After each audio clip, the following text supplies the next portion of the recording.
BBS किन words की short form होती है, एब्रीवेटिव फॉर्म होती है और इसको हम चैट में या फिर मैसेजेस में कैसे यूज़ करते हैं, इसके जवाब में क्या कह सकते हैं, देखते हैं आज के iFactioner के लर्निंग वीडियो ट्यूटोरियल में।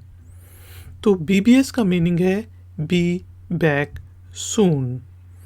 इसके मतलब हो सकते हैं जल्दी वापस आएँ या फिर जल्दी वापस आता हूँ, जल्दी वापस आती हूँ।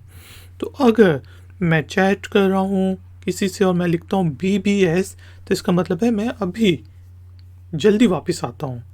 यानी कि मैं कीबोर्ड से दूर जा रहा हूँ, चैटिंग से दूर जा रहा हूँ, शायद कोई कॉल आ गई या कोई काम पड़ गया, तो मैं कहता हूँ BBS, बी बैक सून, कि जल्दी वापस आता हूँ, कहीं जाना नहीं।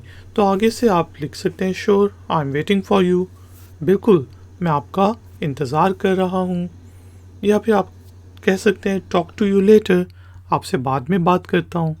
तो BBS का मतलब होता है बी बैक सून। इसी तरह की और वीडियोस देखने के लिए iFactioner के चैनल को सब्सक्राइब करें।